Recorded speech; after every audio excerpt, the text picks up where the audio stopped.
हर हर महादेव। आज जो विषय है बड़ा ही महत्वपूर्ण है। बहुतों के प्रश्न भी आए हैं कि व्रत यज्ञ अनुष्ठान जब हो जाते हैं, व्रत यज्ञ अनुष्ठान जब चलते हैं, जप इत्यादि चलते हैं तो ब्राह्मण लोग भी आ जाते हैं। यदि बीच में ही सूतक पातक हो जाए तो इसका क्या विधान है, क्या सूतक लगता है? क्योंकि अन्य जन कई लोग सुनते भी हैं किंतु उनको ठोस प्रमाण प्राप्त नहीं हो पाता है। अब वो प्रमाण ब्राह्मणों के पास ही होता है, पंडितों के पास ही होता है। तो हमारा यही कर्तव्य है कि आप सभी को प्रमाण सहित ही जानकारी बताई जाए, ताकि देखिए प्रमाण अति आवश्यक है। यदि प्रमाण नहीं मिलता है तो मस्तिष्क में भ्रांति होती है, संशय उत्पन्न हो जाता है और संशय आत्मा विनश्यति। भ्रांति से, संशय से धीरे धीरे विनाश हो जाता है, क्योंकि बुद्धि भ्रमित हो जाती है और अपने मार्ग से भटक जाते हैं। अधिक समय ना लेकर मैं आपको ये बता देता हूँ, क्योंकि दो जनों ने तो मुझे खास कहा ही है कि आप इस पर कुछ प्रमाण सहित हमें सभी को जानकारी प्राप्त हो सके। आप ध्यान से श्रवण करें। व्रत यज्ञ विवाहेषु श्राद्धे होमेर्चने जपे प्रारब्धम सूतकम नश्या दनारब्धे तु सूतकम।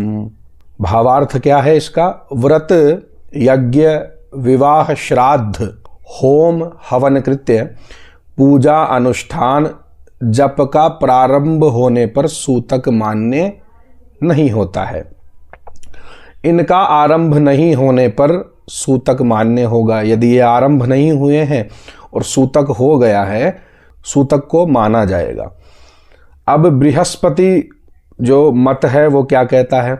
विवाहोत्सव यज्ञेषु त्वंतरामृत सूतके पूर्वम संकल्पितेर्थेषु न दोष परिकीर्तितः। क्या अर्थ है? विवाह यज्ञ विविध उत्सव पूर्व संकल्पित कार्यों के मध्य में मरण होने पर सूतक आदि का दोष नहीं लगता है। अब देखिए इसमें क्या है। परिवार के जनों को सूतक लगेगा, जिन जिन को सूतक का विधान है उन सभी को सूतक लगेगा, किंतु इस अनुष्ठान में अनुष्ठान की सामग्री को, खाद्य पदार्थ को, द्रव्य को, इनमें सूतक नहीं लगेगा। ब्राह्मणों को सूतक नहीं लगेगा। ब्राह्मण अपनी व्यवस्था वो अलग रखेंगे, किंतु जो सूतक से निवृत्ति के कार्य हैं वो होते रहेंगे। इसलिए स्पर्श अस्पर्श का भी इसमें व्यवहार रहेगा, इसका ध्यान रखना पड़ेगा। खाने पीने का भी ध्यान रखना पड़ेगा। सूतक के अंदर जो नियम होते हैं वो सभी नियम निभाए जाएंगे, किंतु ब्राह्मणों पर, अनुष्ठान पर, द्रव्य पर, खाद्य सामग्री जो अनुष्ठान के निमित्त है उस पर सूतक नहीं लगेगा। ऐसा नहीं है कि कोई मृत्यु को प्राप्त हो गया और आपके कोई अनुष्ठान चल रहा हो, यज्ञ चल रहा हो, तो आप फिर उसमें ऐसे ही व्यवहार करेंगे जैसे पूर्व में करते आए हैं। तो सूतक का दोष तो, सूतक का नियम तो लगेगा, किंतु किस प्रकार से लगेगा वो मैंने आपको समझाने का प्रयत्न किया है, प्रयास किया है। किंतु फिर भी आपको समझ में ना आए तो मुझे कमेंट में भी पूछ सकते हैं, आप मुझे संदेश भी कर सकते हैं। ये जो चलचित्र है मैं शीघ्रता से बना रहा हूँ।